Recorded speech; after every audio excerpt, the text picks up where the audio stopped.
आपका स्वागत है हमारे चैनल पर। चलिए सुनते हैं। जैसे ही ट्रेन रवाना होने को हुई, एक औरत और उसका पति एक ट्रंक लिए डिब्बे में घुस पड़े।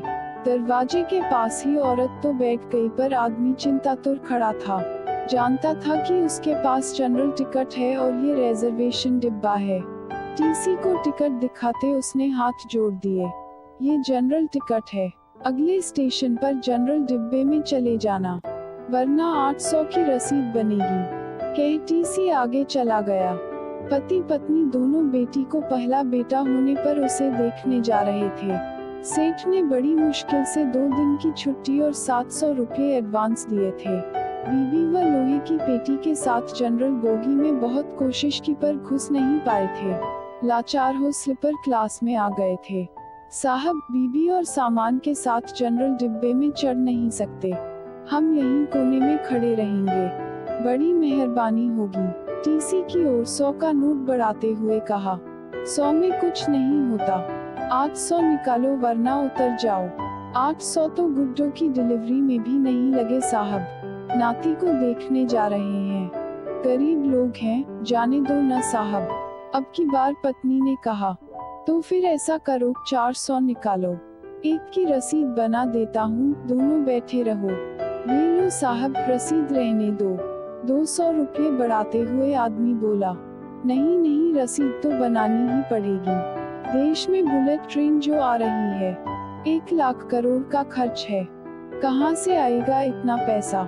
रसीद बना कर ही तो जमा करना है, ऊपर से ऑर्डर है, रसीद तो बनेगी ही।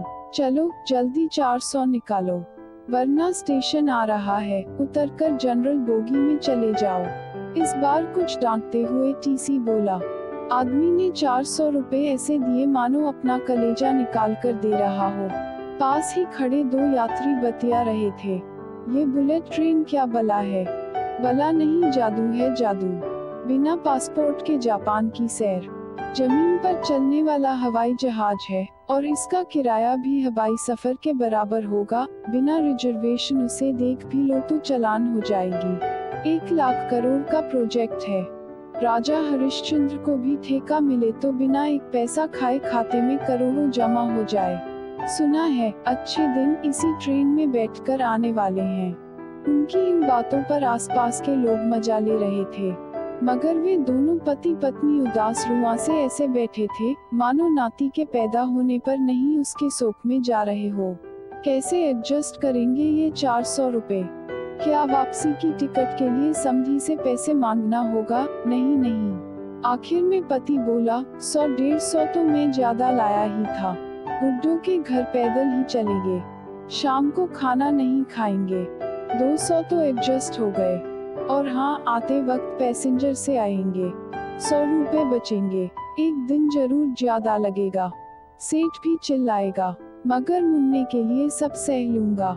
मगर फिर भी ये तो 300 ही हुए। ऐसा करते हैं, नाना नानी की तरफ से जो हम 100 देने वाले थे ना, अब दोनों मिलकर 100 देंगे, हम अलग थोड़े ही हैं, हो गए ना 400 एडजस्ट।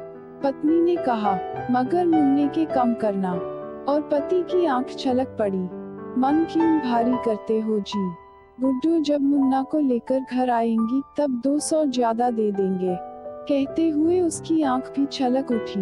फिर आंख पोंछते हुए बोली, अगर मुझे कहीं मोदी जी मिले तो कहूंगी, इतने पैसों की बुलेट ट्रेन चलाने के बजाय इतने पैसों से हर ट्रेन में 4-4 जनरल बोगी लगा दो, जिससे न तो हम जैसों को टिकट होते हुए भी जलील होना पड़े और न ही हमारे मुन्ने के 100 रुपये कम हो। उसकी आंख फिर छलक पड़ी। अरे पगली, हम गरीब आदमी हैं, हमें मोदी जी को वोट देने का तो अधिकार है, पर सलाह देने का नहीं।